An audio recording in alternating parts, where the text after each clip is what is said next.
ओम सर्व वेदांत सिद्धांत गोचरम तम गोचरम गोविंदम परमानंदम सद्गुरुं प्रणतोस्म्यहम्. We are studying here Sri Shankaracharya's Viveka Chudamani, and last time we studied up to Shlok 230. And the running context is that the Shishya asked that when Panchakoshas are denied, I can only feel their absence. I cannot feel any positive entity. And we found out that that is due to imagining from our state today. The person who has actually been able to negate one after the other will definitely does so on the basis of holding on to his own reality. And so he feels the bliss, he feels the absolute consciousness. So that is what the Guru is teaching, that you see what you are left with is your own reality. Even if you experience zero, there has to be an experiencer. So you can never deny the experiencer, and that is how you should hold yourself to be one with the reality. And then various quotations from Shruti were given. The Taittiriya famous quotation, Satyam Jnanam Anantam Brahma was brought, and he was made to understand that anything made of Brahman is Brahman only. So in 230 we got Sad Brahma Karyam Sakalam Sadeva. Anmatram etad na tato anyad asti. Astiti yo vakti na tasya moho vinirgato nidritavat prajalpa. Because everything is the effect of Sad Brahma, existence Brahma. So everything is existence as Brahman only. It is that only. There is nothing other than that. And if somebody says that there is something else, then we should understand, as he was telling Shunya, we should understand that his delusion is not yet gone. And in the talking in sleep. Now pick up 231. Brahmai Vedam Vishwamityeva Vani Shirauti Brute Sarvanishtha Varishtha Tasmad Etad Brahma Matram Hi Vishwam Nadishthanad Vinnataropitasya. We find two things in this shloka. In many shlokas we find Shankaracharya's absolute, what you call it, faith in the Upanishad Vakyas. If Upanishad has told something, there is no doubting about it. We may apply all our rational analysis and we find that it stands all the test of reason, but it is truth by itself. So he says that Atharvanishtha Krauti Varishtha Vani. Atharvanishtha means from the Atharva Upanishad, from the Atharva Veda. And the Upanishads in the Atharva Veda are Mundaka, Prashna, and Mandukya. And this quotation is from the Mundak Upanishad. Brahma eva idam vishwam. So, after describing Brahman as the transcendental reality, Mundaka comes down to tell that that very Brahman is all pervading, and so there is not all and pervading, but nothing else exists other than Brahman. Rather, positively speaking, Brahman is all this world.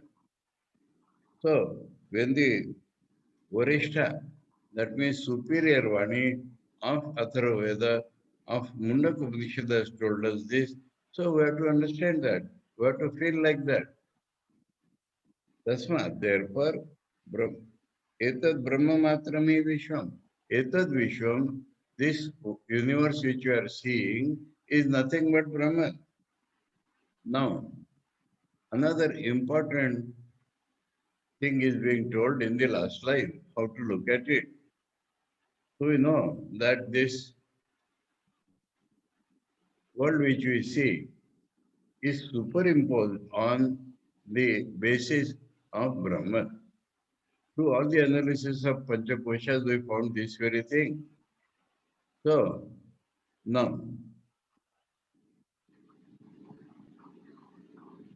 Adhishtan and Aropita, two terms have come here.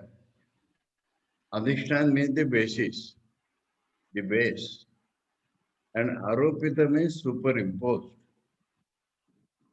We are not superimposing, it is superimposed, and we are perceiving it.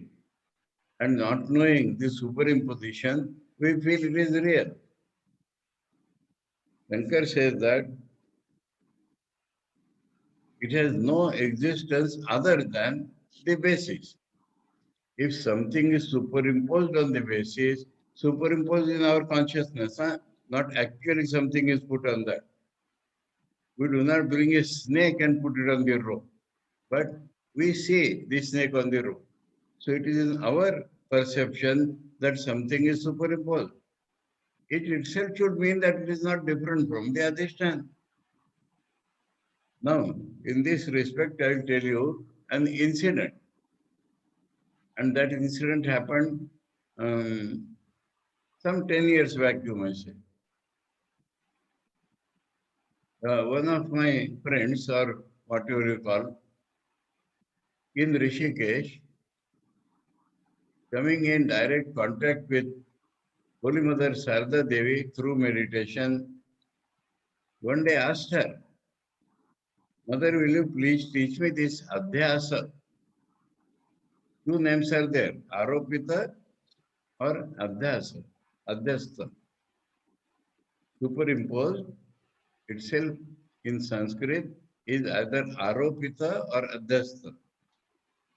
Adhyastha being the more common, the person asked Holy Mother in meditation, Mother, will you please explain to me what is this Adhyastha? Holy Mother spontaneously replied, the whole world is Adhyastha. And that is what is being told here. The whole world is Adhyastha. Then the listener asked once more, Mother, will you please tell me a little more details about this Adhyastha? He replied, one should never think of the Adhyastha. One should think of the Adhishtan only. This incident is beautiful to my mind because Holy Mother is teaching a Vedantic sadhak in Vedantic language.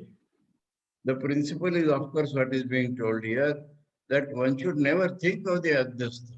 It is all mithya, it is a superimposition. Why should we think of that? We should think of the base. That base is appearing like this.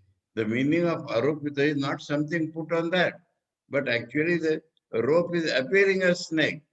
So it is the adhishtan which is appearing as something different. Why should we think of that something different? We must think of the adhishtan. And so that our consciousness will be filled with this idea to begin with and experience afterwards that everything is nothing but Brahman. Whatever we see, hear, taste, feel are nothing but one reality. So that is what is being told here, and that is what Holy Mother had told that sadhak, that why should we think of Adhyaksa? One should think of Adhishtan only. So, na Adhishtana bhinnata aropitasya, that which is superimposed or adhyastha is not at all different from the basis which appears as that.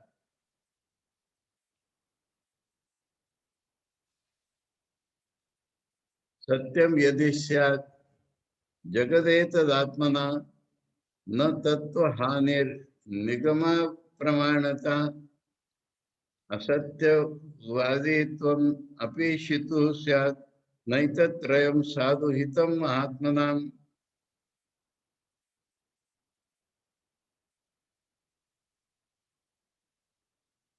Satyam yadi syat jagat etat.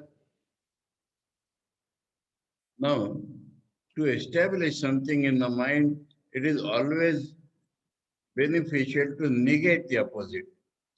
So this thing becomes confirmed in the mind. And so Shankar is telling here that Guru, that if the world would have been real,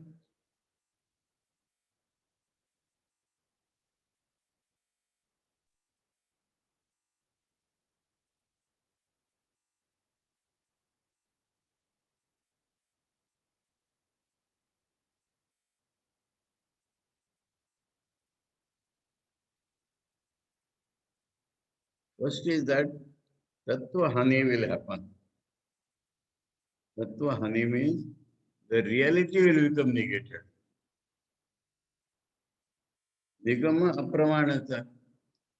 And as I told you, the scriptures are absolute truth and scriptures will become falsified. Up till now, Shankara has shown that scriptures are again and again telling there is nothing other than Brahman. Everything is only Brahman. So if you take something to be real other than Brahman, then the real nature of Brahman will be negated. And what the scriptures are telling that also will become apraman. That means not the reality. Asatyavaditvam api ishitu syat. That means, that is, in the, it is reference to the next shloka. Ishitu means God.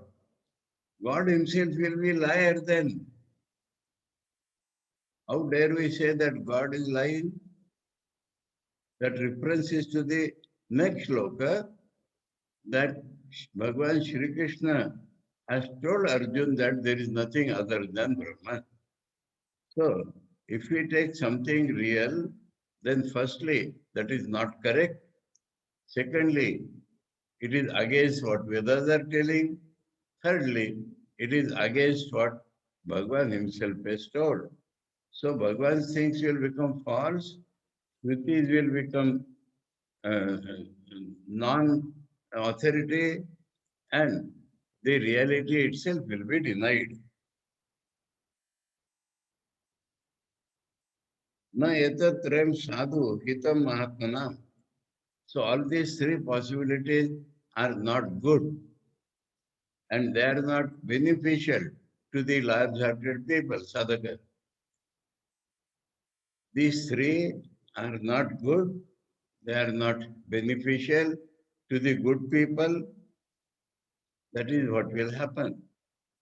Now he tells about that, what Ishitu Asatyavaditvam, Ishvaro Vastu Tatvajna, Na Chaham Teshu Avasthita, Na Chamassani Bhutani, Ittevam Eva Vechiklupat. References to the Shloka 4 and 5 of the 9th chapter of the Bhagavad Gita. Let us remember that in the first three shlokas is only glorifying that I will tell you that real knowledge which will give you freedom.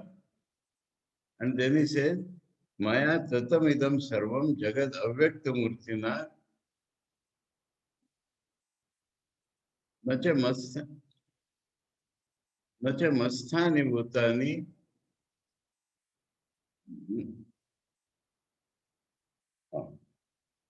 Maya tatam idam sarvam jagad avyakta murtina. And then, patent shloka. Nachaham teshu avasthita, nachamastani bhutani. In the fifth shloka.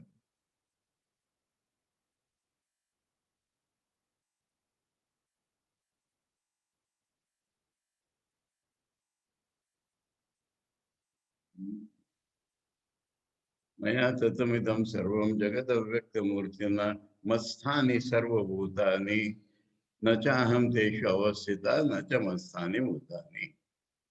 So in the 1.5 lines, he is telling that, let us listen to the full thing. I am pervading this entire universe in a non-manifested form. If God is pervading, our question is why we do not see it. And the answer is because he is pervading in a non-perceptible form. And why we see all these beings, where are they? All they are in me. That means they are no other reality other than me.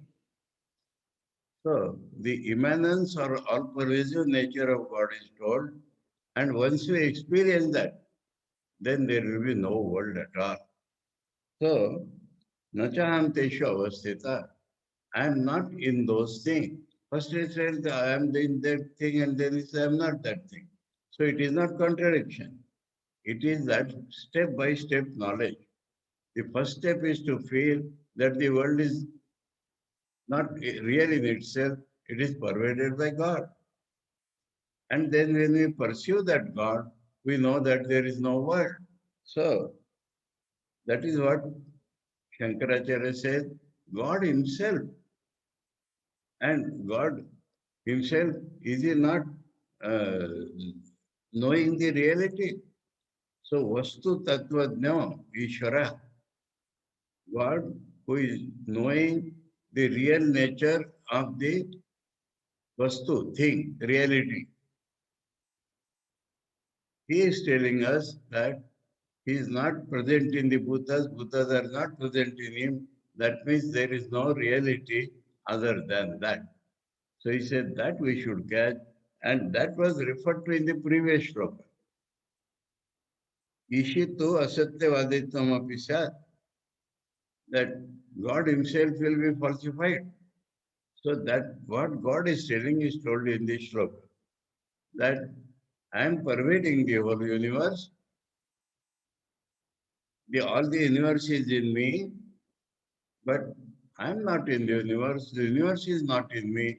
That means when we are conscious, let me explain it a little more. Our consciousness of idea, rather of all pervasive nature of God is not good many times. We feel world to be there, and inside that God has fit. That is our normal idea. When we say God is in all beings, then the being is there, the body is there, and inside that God is fit. If such be the case, the world or ourselves will become bigger than God. We will become like container contained. So that is a wrong idea of all pervasiveness. And so in Vedanta we are told outside he, inside he. So world himself is God, that was told already. So that is the all-pervading correct idea. Let me give two illustrations. One is, there is air filled in the balloon. Now balloon is filled with air. But if we take away the air, then that rubber remains. And it becomes a container content. The balloon is there, in that air is there. So this is what is our ordinarily wrong idea of all-pervasive nature of God. Now take another example. There is a wave of water. So wave is a shape in which content is water. Now, if we take away the water, what will happen? Rubber will not remain. Shape itself will not remain. And so, in the song on Ma Twami Tara, there is a line, Tumi Sakara Akara Nirakara. You are with the form. The water in a wave is with the form of wave. Akar, you are that form. The water itself has that form. And so actually Nirakara, you have no form of your own. So this is the way to look at all pervasive nature of God. If we can understand, now take this table and God pervades this table. Which part? Our answer will be which part not? Take any 1 square inch of this table. God is pervading. Take the smallest particle on this table. God is pervading. You know, Prahlada's story. Prahlada's father was telling, why you are talking of God? Where is God? Prahlada said, where God is not, Mother, he is in you also. That is why you are the king. Mother became very angry and he wanted to kill Prahlada. But he asked him, is he in this pillar also? He said, yes, he is in the pillar also. Let me see if he is in the pillar, how can he help you? And he hits that pillar with a sword. And as the pillar breaks, God comes out in the form of Narsingha and kills Hiranyakashipu. So, God is all pervading means all pervading, nothing other than God.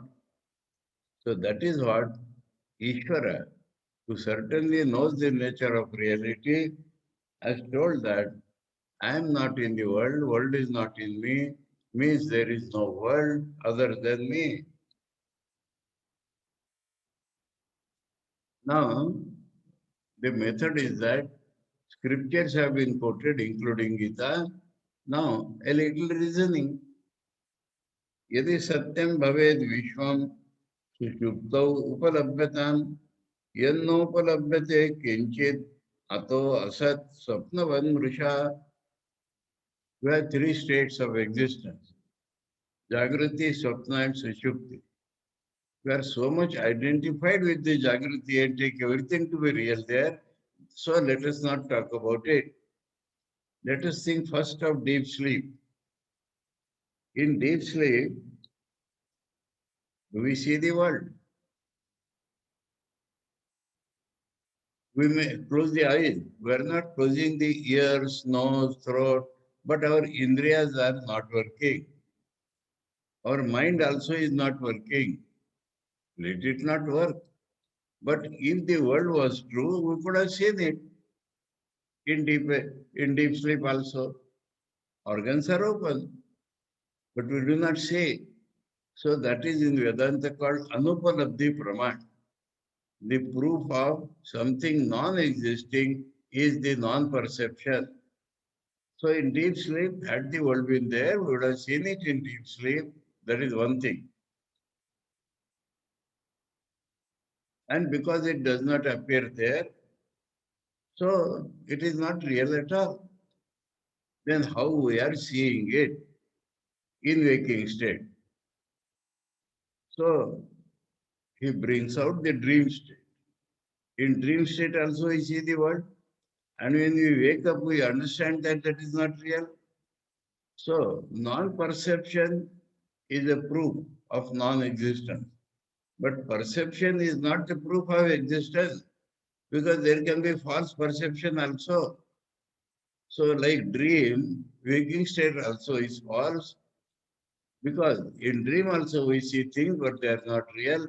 Apply this analogy to the waking state and we understand that waking state also is unreal. We perceive. In deep sleep we do not perceive. So non-perception is brought as a stronger proof of its non-existence.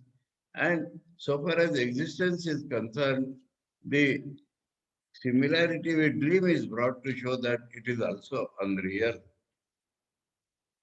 अतः पृथक नास्ति जगत परात्मना पृथक प्रतीतिस्तु मृषा गुणादिवत् आरोपितस्य अस्ति किमर्थवत्ता अधिष्ठानमात्रापि तथा भ्रमेण. So, so the world is not different from, it has no different existence other than the absolute reality.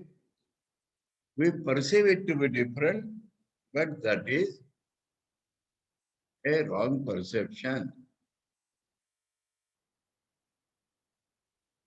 Like Gunadivat. What is this Gunadivat? We see space or sky.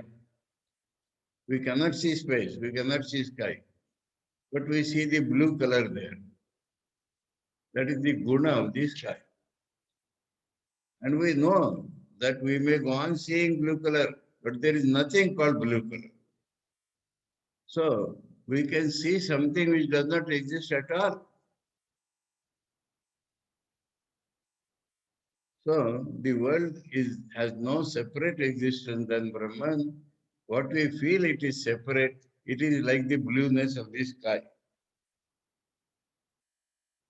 Now the Aropita and Adhishan is brought again, that Aropitasya kim arthavatta, what is the reality of the Aropita superimposed thing? Adhishtanam abhati tatha brahmana. It is the base which is appearing like that due to delusion. The base is appearing like the superimposed thing because of delusion. Superimposed thing is not separately existing than the base. So this is how to think rationally about the world. Bhrantasya yad yad brahmata pratitam brahmaiva tattat rajatam hi shukti idam taya brahma sadaiva rupyate tvaropitam brahmani nama matram. So we are deluded, and whatever we perceive in under delusion, that it's Brahman itself. Rajatam is Shukti. We see the mother of pearl as silver, but it is mother of pearl.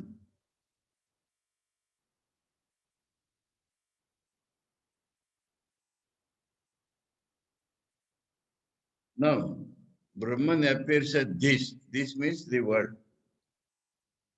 Always it appears as this because the world is only in name and appearance on Brahman. World is only name appearing on the Brahman. So always it will appear like world. It does not become the world. Atah param brahma sadadvitiyam vishuddha vijnana ghanam niranjanam prashanta madhyanta vihinamakriyam nirantarananda rasa swarupam nirasta maya krita sarva bhedam nityam sukham nishkalam aprameyam arupam avyaktam anakyam avyayam jyoti swayam kinchitidam chakasti. So what these kritis are described, what the sages have experienced, let us experience like that. Therefore, Parabrahma is existence, it is one without a second, it is a pure consciousness, the congealed pure consciousness, without a spot, without any blemish of duality. It is absolutely peaceful, it is without beginning and without end, it is without any modification or kriya, it has no gap, it has the rasa swarup, it is the source of all our bliss of life, it is gapless joy, it is the source of joy. All the differences are due to Maya. And when we pursue Brahman, this Maya will not remain. It is Swayam Jyoti, and that appears as this, only due to delusion.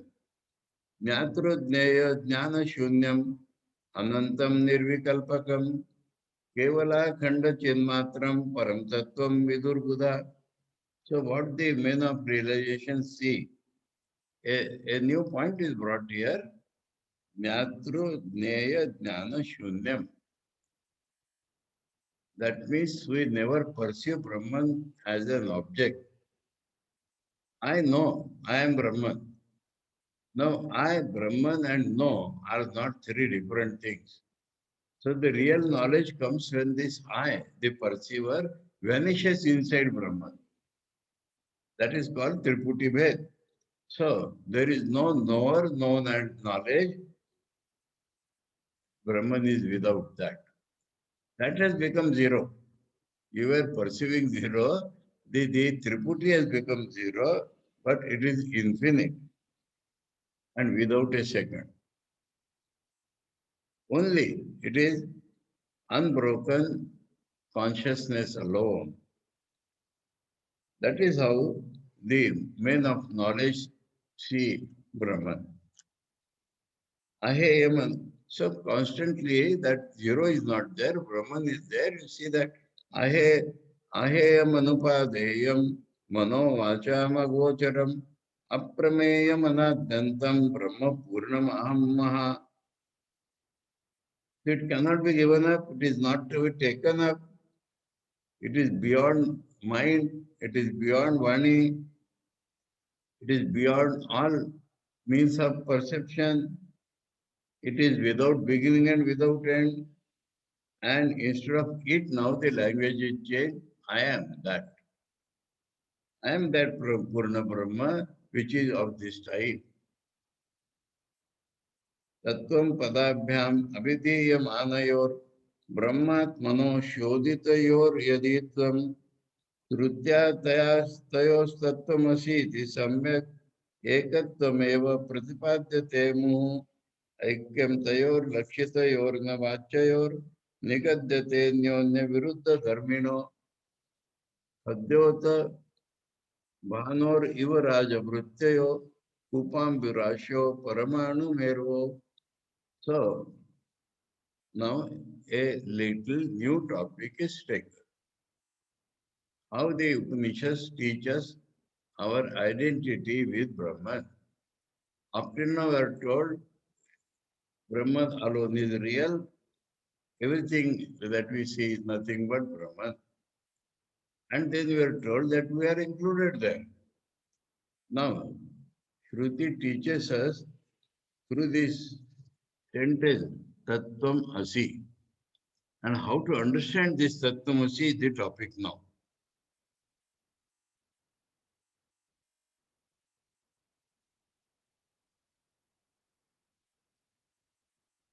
There is a process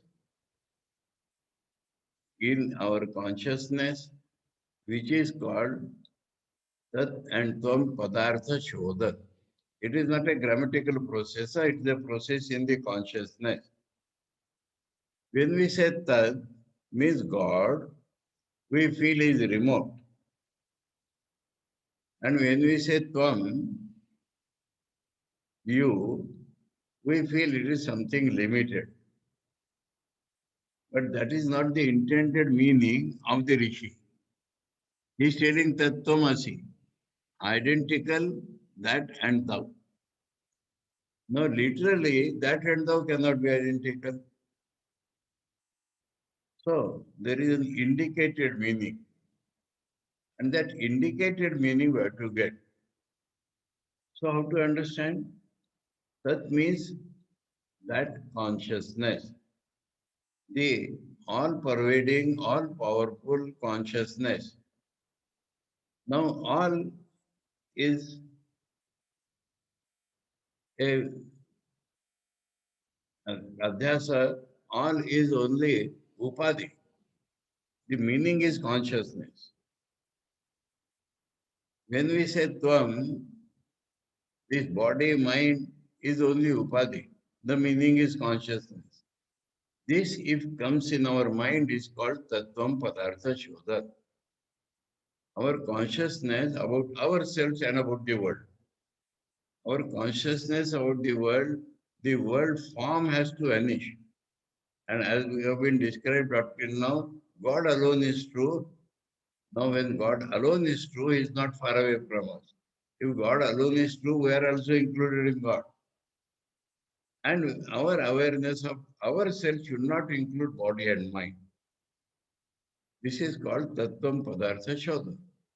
When this purification takes place in our awareness, then what is there? One reality, which is only consciousness.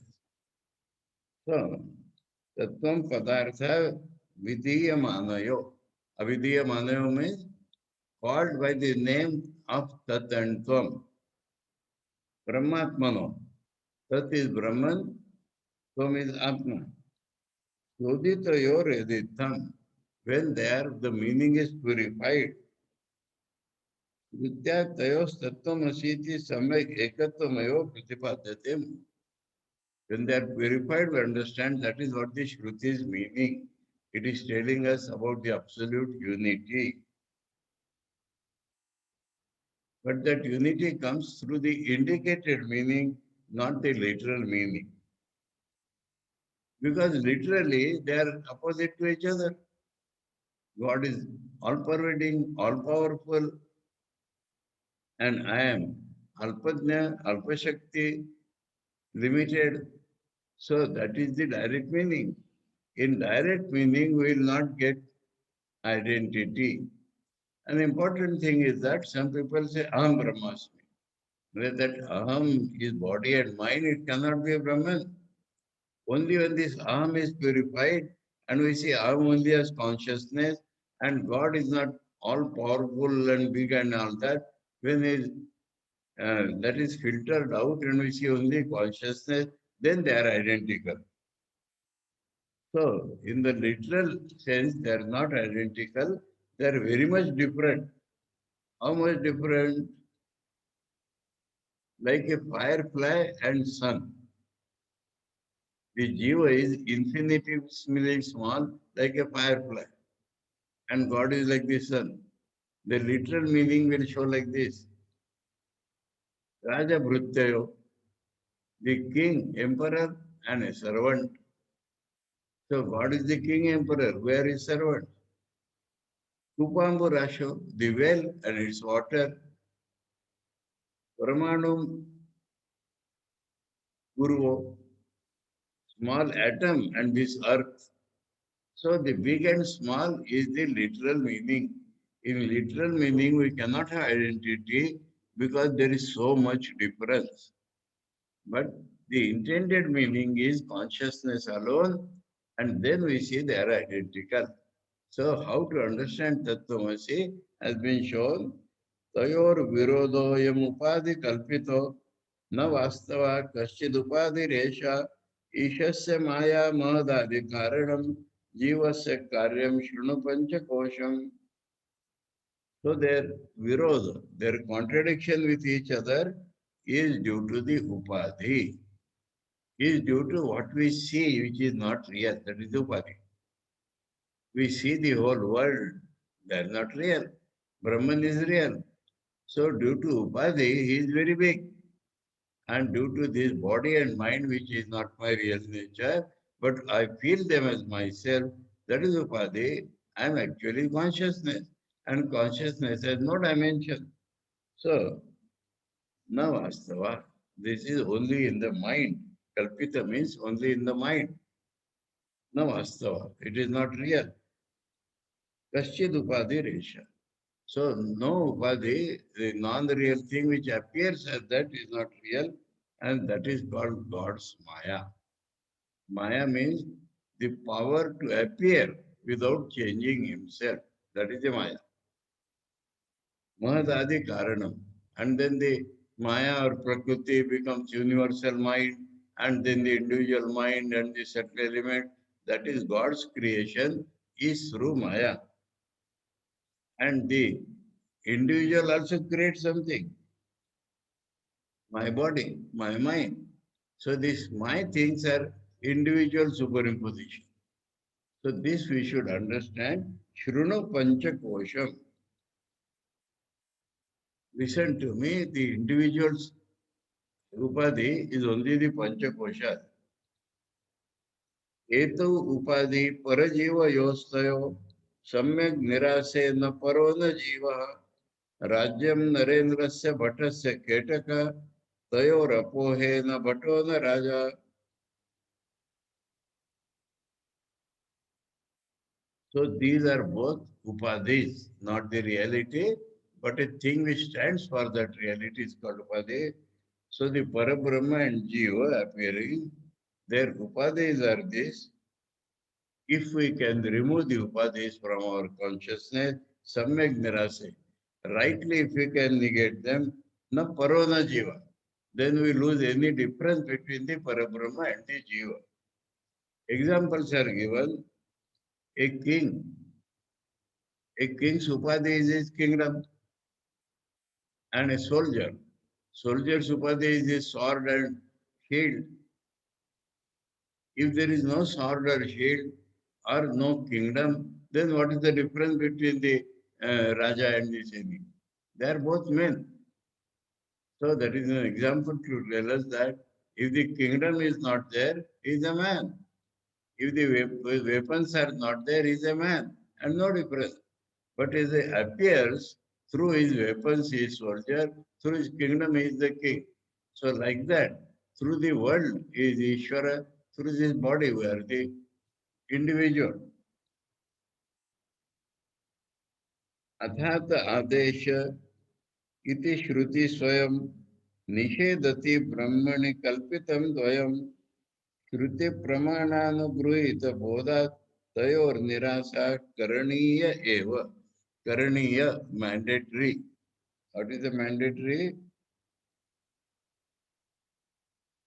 In the Brihadaranyaka Upanishad, Athat Adesha Neti Neti. Adesha means the final order, the final way of realizing Brahman. What is that? We are told that he is the creator of the world.